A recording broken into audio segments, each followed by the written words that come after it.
Good morning everyone. You are in YouTube channel Study Cell, now part 8 of structure of atom, and we have here topic spectrum. What is spectrum? The splitting of a beam of light into radiation of different wavelength or frequencies after passing through a prism is called dispersion, and the pattern of radiation observed after dispersion is called spectrum. अगर हमारे पास कोई beam of light है और वो different wavelength में क्या हो जाती है, हमारे पास स्प्लिट अप हो जाती है। अगर उसको हम किस में से पास करते हैं, प्रिज्म में से पास करते हैं, तो उसको क्या बोलते हैं, हम डिस्पर्शन बोलते हैं। और जो पैटर्न हमें देखने को मिलता है किनका, डिफरेंट रेडिएशंस का, according to their wavelength order और according to their frequency order, उसको हम क्या बोलते हैं, स्पेक्ट्रम बोलते हैं। जो इंस्ट्रूमेंट इस्तेमाल किया जाता है किसके लिए, डिफरेंट रेडिएशंस को हम क्या करते हैं, ऑब्जर्व करते हैं डिफरेंट वेवलेंथ पे, और उनको अलग अलग करने के लिए जिस इंस्ट्रूमेंट का इस्तेमाल किया जाता है उसको हम क्या बोलते हैं, स्पेक्ट्रोस्कोप बोलते हैं। और एक फोटोग्राफिक फिल्म का इस्तेमाल किया जाता है रिकॉर्डिंग करने के लिए, उस टाइम पे हम इंस्ट्रूमेंट को क्या बोलते हैं, स्पेक्ट्रोग्राफ बोलते हैं, और जो फिल्म होती है उसको क्या बोलते हैं, स्पेक्ट्रोग्राम बोलते हैं। जो हमारे पास स्पेक्ट्रा होता है वो ब्रॉडली क्या होता है, हमारे पास दो तरह का होता है according to the light radiations, emission spectra and absorption spectra. We will discuss them one by one, what are emission spectra and what are absorption spectra. Emission spectra,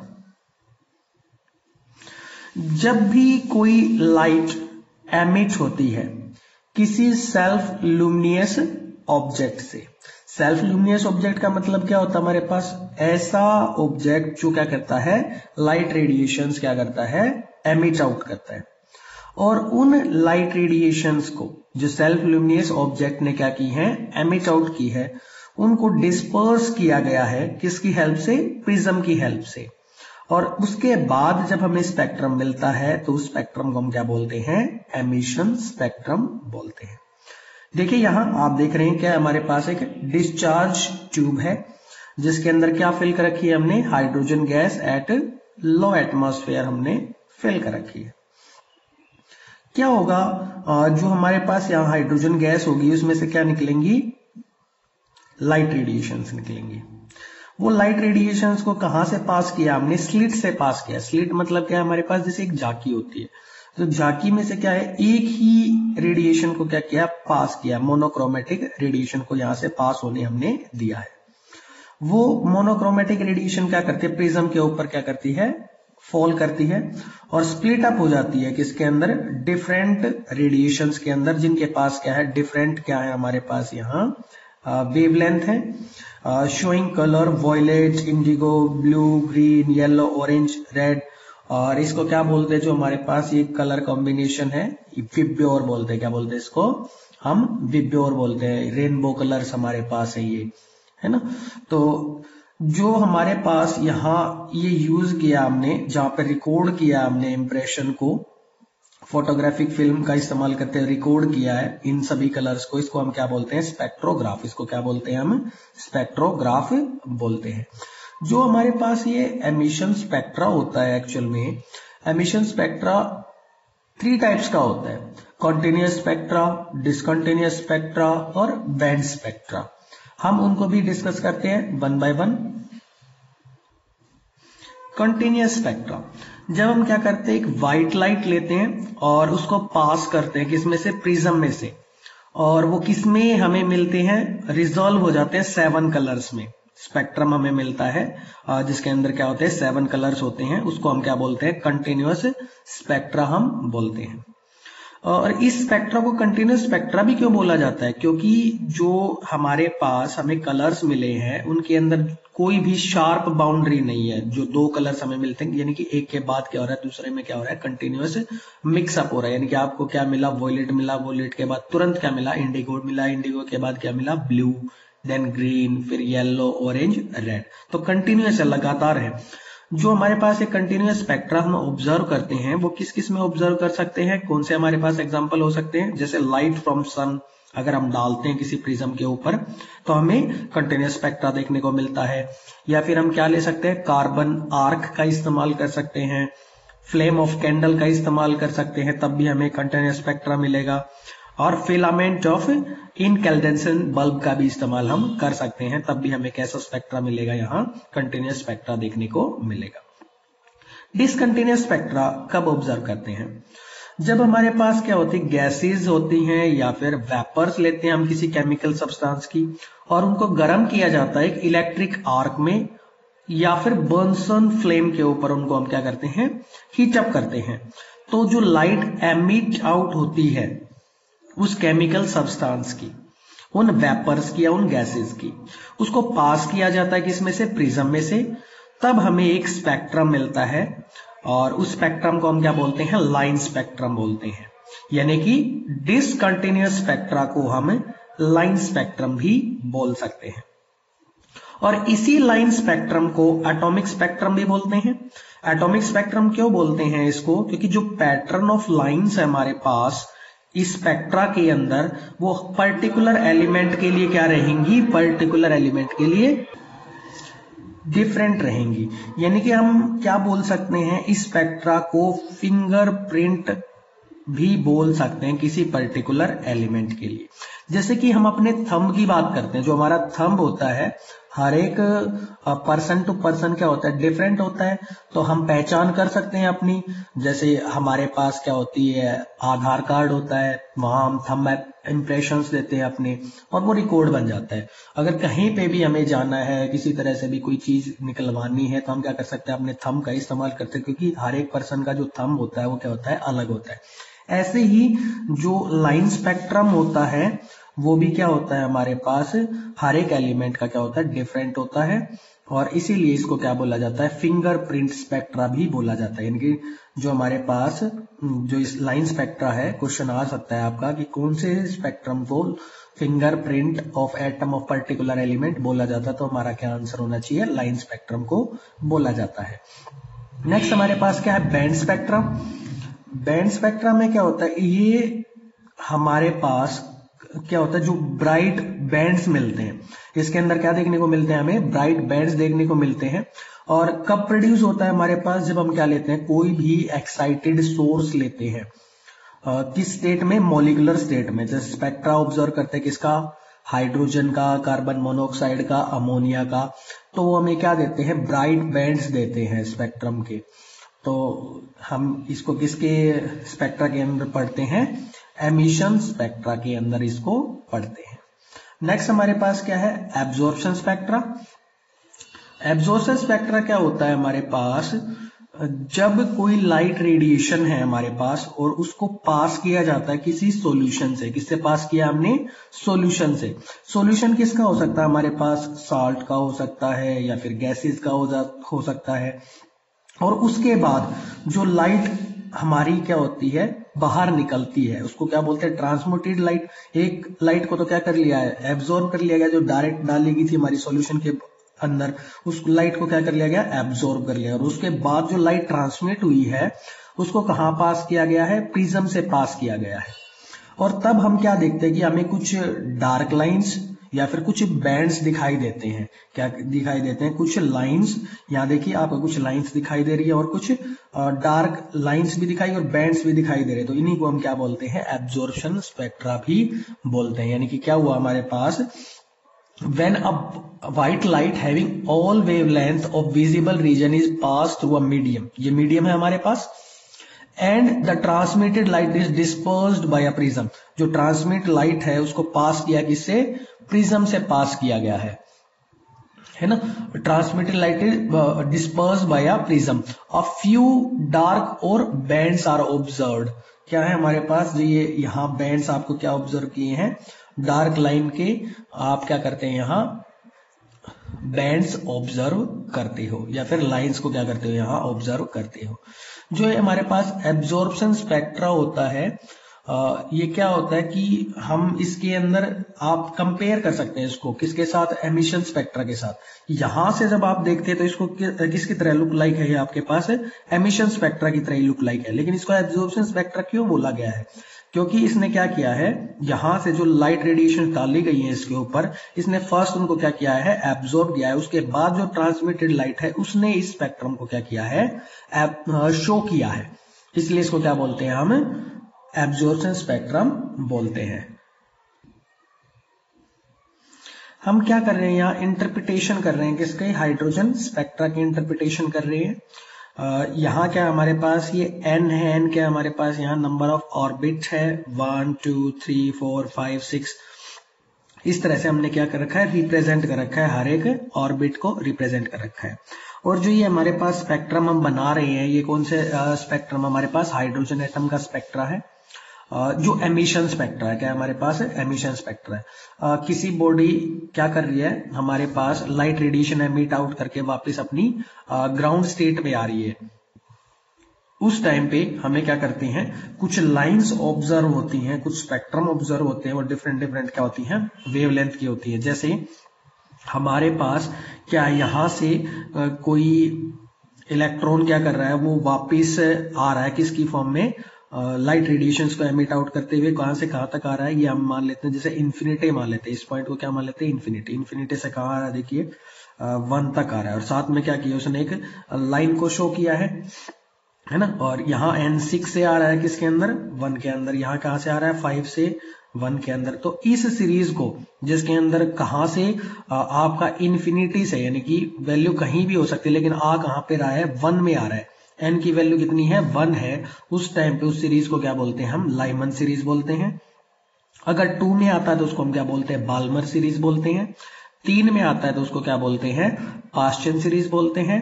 अगर 4 में आता है तो हम क्या बोलते हैं, ब्रैकेट सीरीज बोलते हैं। और अगर 5 में आता है तो उसको बोलते हैं पीफन। और अगर 6 में आता है तो उसको क्या बोलते हैं, हम हेम्फ्री सीरीज बोलते हैं। आप यहां देख पा रहे हैं अच्छे से कि जो ये रीजन है, अभी तो क्या कर रही है, एमिट आउट करके आ रहे हैं। रीजन किस टाइप की रीजन में शो करेंगे अपनी रेडिएशंस को। जो लाइमन हमारे पास होता है, सीरीज होती है, वो अल्ट्रा वायलेट रीजन की होती है। और जो बाल्मर हमारे पास क्या है, सीरीज है, वो किस रीजन की है, विजिबल। यानी कि इसी रीजन के अंदर क्या होता है, हमारे पास विब्योर कलर स्पेक्ट्रा शो होता है। और जो पास्चन होती है हमारे पास सीरीज, वो इंफ्रारेड की होती है। और जो पी फंड होती है वो फार इंफ्रारेड की।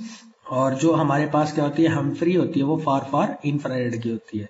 तो जो साइंटिस्ट था जिसकी हम बात करते हैं, रिडबर्ग्स, उसके अकॉर्डिंग क्या किया उसने, एक रिडबर्ग्स इक्वेशन बनाई। क्या बनाई, एक रिडबर्ग्स इक्वेशन बनाई, जिसकी हेल्प से क्या कर सकते थे, हम इन वेवलेंथ का पता लगा सकते थे कि ये किस रीजन की वेवलेंथ को क्या कर रहे हैं, एमिट आउट करते हुए अपनी ग्राउंड स्टेट पे आ रहे हैं।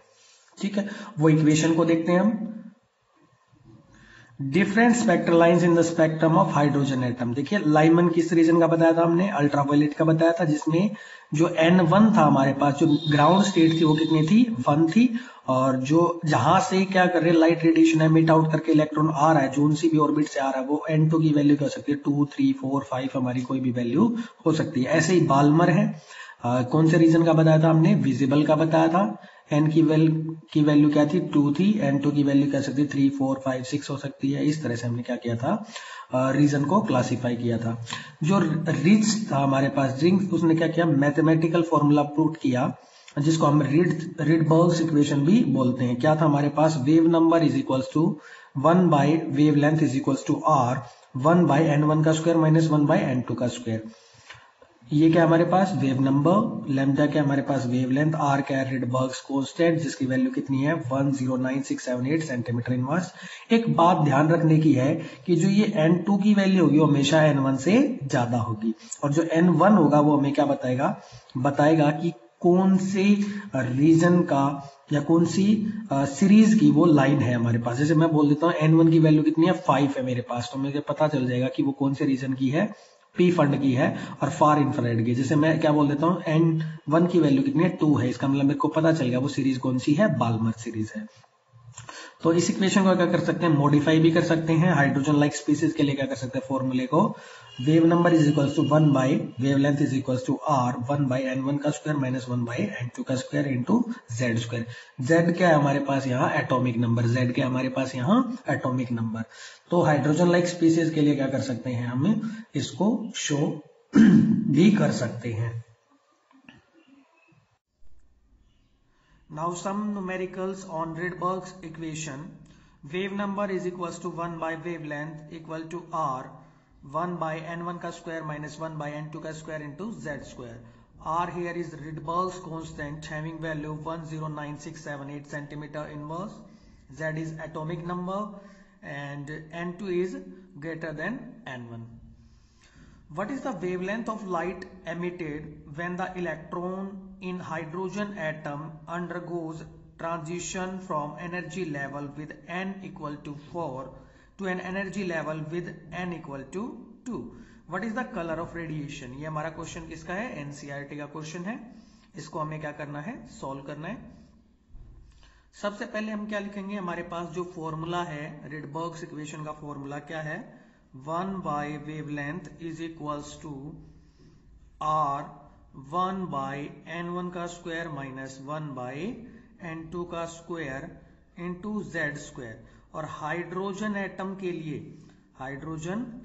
के लिए हमारे पास z कितना होता है, 1 होता है।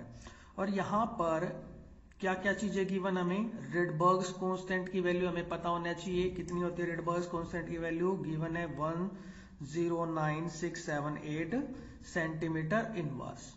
और वैल्यू दे रखी है हमें पता है जो n2 की वैल्यू होती है वो जनरली क्या है, n1 से ज्यादा है। तो n2 की वैल्यू कितनी है हमारे पास 4, n1 की वैल्यू कितनी है हमारे पास 2 है।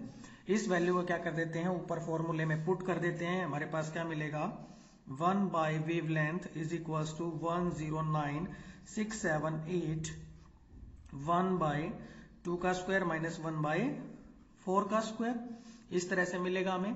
हम क्या करते हैं, इसको सिंप्लीफाई कर लेते हैं। 1 by wavelength is equals to 109678 by 1 by 4 minus 1 by 16। आगे और सिंप्लीफाई करते हैं इसको, कितना बनेगा 109678, ये हमारे पास कितना आ जाएगा, यहाँ पे सोल्व आउट करने के बाद 12 by 64 centimetre inverse 1 by wavelength. इसका क्या कर देंगे हम, अब रेसिप्रोकल कर देंगे। इसका क्या कर देंगे, रेसिप्रोकल, तब हमें क्या मिल जाएगा, वेवलेंथ यानी कि 64 बाई 12 इंटू 109678, और ये सेंटीमीटर इनवर्स था, ऊपर जाएगा तो क्या हो जाएगा हमारे पास, अब इसका क्या करेंगे रेसिप्रोकल, तो क्या बन जाएगा सेंटीमीटर। और जिसको हम सोल्व आउट करते हैं कितना मिलता है हमें, 4.86 इंटू 10 की पावर माइनस 5 सेंटीमीटर। हम क्या करते हैं, सेंटीमीटर को मीटर में कन्वर्ट कर लेते हैं। क्या कर लेते हैं, सेंटीमीटर को मीटर में कन्वर्ट कर लेते हैं। कैसे कर सकते हैं कि हमें पता है 1 सेंटीमीटर जो है हमारे पास कितना है, 10 की पावर माइनस 2 मीटर के इक्वल होता है। तो यहाँ क्या करेंगे, इसको कन्वर्ट करेंगे, क्या होगा हमारे पास 4.86 इंटू 10 की पावर माइनस 7 मीटर। और इसको डेसिमल को भी अगर हम यहाँ कर ले तो आगे लिख सकते हैं इसको, हम लिख सकते हैं 486 इंटू 10 की पावर माइनस 9 मीटर। और 1 जो नैनोमीटर होता है हमारे पास किसके इक्वल होता है, 10 की पावर माइनस 9 मीटर के इक्वल होता है। यानी कि हम कैसे लिख सकते हैं इसको, 486 नैनोमीटर लिख सकते हैं, 486 नैनोमीटर। और जो ये रीजन होता है 486 नैनोमीटर, वो कौन सी हमारे पास किसके अंदर आता है, विजिबल स्पेक्ट्रम के अंदर आता है। किसके अंदर आता है हमारे पास, विजिबल रीजन के अंदर आता है। और ये सीरीज कौन सी होगी जिसमें n1 की वैल्यू कितनी होती है, 2 होती है। तो ये हमारे पास सीरीज कौन सी होती है, बाल्मर सीरीज। कौन सी होती है, बाल्मर सीरीज होती है। और जो ये रेंज होती है हमारे पास 486 नैनोमीटर की, वो किसकी होती है, ब्लूइश ग्रीन की होती है। किसकी होती है, ब्लूइश ग्रीन कलर की रेंज होती है, जिसको हम क्या कर सकते हैं, इस तरह से बता सकते हैं। Now question number 2, in Rydberg's equation a spectral line correspond to n1 equal to 3 to n2 is equals to 5. Calculate the wavelength and frequency of this spectral line. to which spectral line it belongs, and third part, in which region of the electromagnetic spectrum will this line falls. तो सबसे पहले हमें क्या लिखना है, जो formula होता है हमारे पास, फॉर्मूला क्या है, 1 by wavelength is equals to R 1 by n1 का स्क्वायर माइनस 1 बाई n2 का स्क्वायर। इस तरह से फॉर्मूला हमने लिख लिया इनटू जेड, और जेड हम इसके लिए क्या मान के चलते हैं, हमारे पास कौन सा है, नॉर्मली हाइड्रोजन लाइक स्पीसीज है, इसलिए इसका जेड कितना है 1 है, तो दोबारा लिखने की यहां हमें जरूरत है नहीं। गिवन वैल्यू कौन सी है, आर की वैल्यू कितनी है 109678 सेंटीमीटर इनवर्स, n1 की वैल्यू दे रखी है 3, n2 की वैल्यू हमें कितनी दे रखी है 5। ठीक है, क्वेश्चन को शुरू करते हैं। Putting down values, 1 by wavelength is equal to 109678 centimetre inverse by 1 by 3 का स्क्वायर माइनस 1 बाय 5 का स्क्वायर। सोल्व करेंगे, 1 by wavelength is equal to 109678 centimetre inverse 1 by 9 minus 1 by 25 है ना, और इसको क्या करते हैं और सिंप्लीफाई करते क्या आएगा 109678 इंटू ये हमारे पास मिलेगा कितना 16:225 सेंटीमीटर इनवर्स, और वेवलेंथ के लिए क्या करेंगे रेसिप्रोकल 225 बाई 16 इंटू 109678 सेंटीमीटर, ये हमारे पास क्या आएगी वेवलेंथ। इसको सिंप्लीफाई करते हैं, कितना आ जाएगा 12.82 इंटू 10 की पावर माइनस 5 सेंटीमीटर, मीटर में कन्वर्ट करेंगे कैसे, अगेन बताया था 12.82 इंटू 10 की पावर माइनस 7 मीटर लिख सकते हैं, क्योंकि एक सेंटीमीटर के अंदर क्या होता है हमारे पास 10 की पावर माइनस 2 मीटर होता है।